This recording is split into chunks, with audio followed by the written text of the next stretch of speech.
El ministerio terrenal del Salvador se había completado. Su sufrimiento en Getsemaní y en la cruz había concluido. Y aprendemos en Hechos, capítulo 1, que había ministrado durante 40 días después de su resurrección, que se presentó vivo ante los apóstoles hablándoles del reino de Dios. Él les dijo: recibiréis poder cuando el Espíritu Santo venga sobre vosotros, y me seréis testigos en Jerusalén, en toda Judea y en Samaria, y hasta lo último de la tierra. Poco después de eso fue alzado y le recibió una nube que le ocultó de sus ojos. Poco después de eso, estando ellos con los ojos puestos en el cielo, entre tanto que él se iba, he aquí se pusieron junto a ellos dos varones vestidos de blanco, quienes dijeron: varones Galileos, ¿por qué estáis mirando al cielo? Este mismo Jesús que ha sido llevado de entre vosotros arriba al cielo, así vendrá, como lo habéis visto ir al cielo. En efecto, el Salvador vendría otra vez en la segunda venida. Pero mientras tanto, el Evangelio de Jesucristo debía ir a lo último de la tierra. Mediante el libro de Mateo sabemos de un mandato especial a los apóstoles de llevar el Evangelio a todas las naciones. Y acercándose Jesús les habló diciendo: toda potestad me es dada en el cielo y en la tierra. Por tanto, id y haced discípulos a todas las naciones, bautizándolos en el nombre del Padre, y del Hijo, y del Espíritu Santo. En los primeros días de la Iglesia, en el meridiano de los tiempos, el Evangelio fue llevado a la casa de Israel solamente.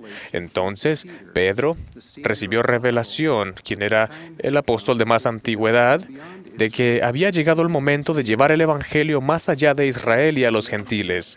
Los capítulos 11 y 12 de Hechos nos ayudan a entender el proceso y el modelo mediante el cual esta necesaria expansión de la Iglesia, a más de los hijos de Dios, se dio a conocer a sus líderes y a los miembros en general. Al usar a Cornelio, quien era un gentil, un centurión y un buen hombre, el Señor evidenció a Pedro que el Evangelio iría a los gentiles, un concepto nuevo y extraño para los santos de esos días. La revelación que introdujo ese cambio en los asuntos de la Iglesia llegó a Pedro, el apóstol de más antigüedad. Sabemos que después el Evangelio fue a las naciones de los gentiles rápidamente. Un ejemplo de la expansión de la Iglesia en esa época fue la conversión de Pablo, quien llegó a ser el gran apóstol para los gentiles.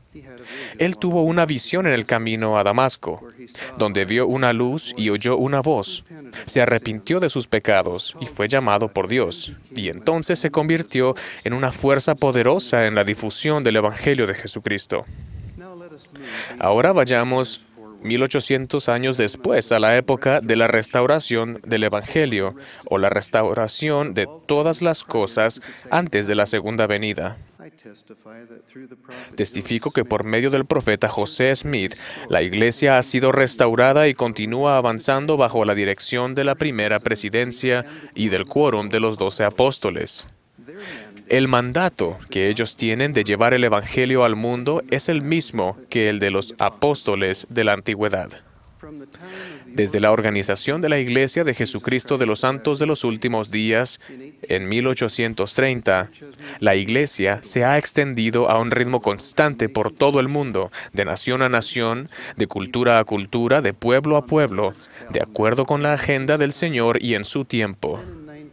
Luego, en 1978, siguiendo el patrón de revelación establecido a través del apóstol de más antigüedad, en esa ocasión el presidente Spencer W. Kimball, se recibió la revelación sobre el sacerdocio, que permitió a todos los hombres dignos a lo largo del mundo recibir el sacerdocio y ayudar a sus familias a recibir todas las bendiciones del Evangelio restaurado.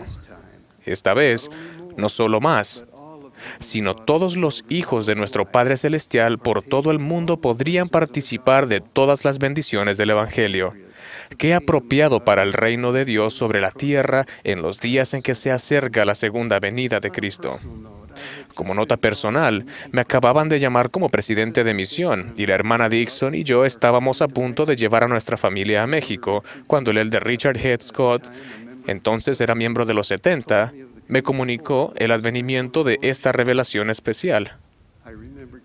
Recuerdo que se me llenaron los ojos de lágrimas cuando me contó lo que había sucedido. Estaba tan emocionado, más de lo que puedo expresar, porque sabía que era correcto y que había llegado el momento para que toda la humanidad tuviera acceso a todas las ordenanzas, convenios y bendiciones del Evangelio.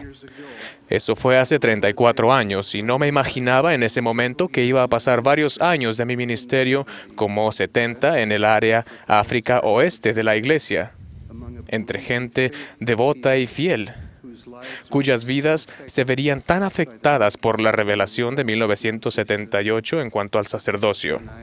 La hermana Dixon y yo vivimos durante 4 años allí y fue una experiencia maravillosa que ha cambiado nuestra vida. Como pueblo, los africanos occidentales creen en Dios. No tienen absolutamente ninguna vergüenza en declarar y compartir su fe con los demás. Y tienen una tremenda capacidad de liderazgo. Se están convirtiendo cientos de personas casi cada semana. Se crea un par de barrios o ramas en alguna parte del área África Oeste. Y casi en cada caso, con todos los líderes del sacerdocio y de las organizaciones auxiliares africanos. Quisiera que pudieran unirse a los santos en Aba, Nigeria, o Accra, en Ghana, observar la dedicación de los santos y llegarían a conocer a las presidencias de los templos, todos africanos, o presentarles a los 70 de área en África que están reunidos hoy con nosotros aquí y son abogados, profesores y administradores de empresas, o que pudiesen conocer a los líderes de estaca y de barrio africanos y a sus familias. En África, participar en una clase de escuela dominical o de una organización auxiliar es una experiencia sagrada, donde se sigue el curso de estudio de la iglesia y hay gran entendimiento, enseñanza y aprendizaje por medio del Espíritu. El Evangelio en África va a un pueblo feliz, muy desinteresado en las apariencias externas que afectan la vida de muchas personas en el Occidente. Ellos no se preocupan por tener interminables posesiones materiales. Se ha dicho de los africanos que tienen muy poco de lo que menos importa y mucho de lo que más importa. Tienen poco interés en las casas grandes y los automóviles lujosos, pero un gran interés en conocer a su Padre Celestial y a su Hijo Jesucristo, y en tener familias eternas. Como consecuencia natural de su fe, el Señor los está elevando de maneras significativas.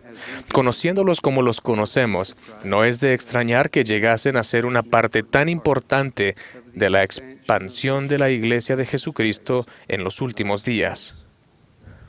Cuando Daniel, el profeta del Antiguo Testamento, vio el reino de Dios sobre la tierra en los últimos días, rodar hasta los extremos de la tierra como una piedra cortada del monte, no con mano, que habría de rodar hasta que hubiera llenado toda la tierra. Es muy oportuno que nuestros maravillosos hermanos africanos fueran una parte importante del cumplimiento de esa profecía, y que las revelaciones que lo posibilitarían seguirían el modelo establecido por el Señor. Testifico que nuestro Padre Celestial ama a todos sus hijos, que Jesús es el Cristo, y que el Evangelio está a disposición de todos, tanto los vivos como de los muertos, en el nombre de Jesucristo. Amén.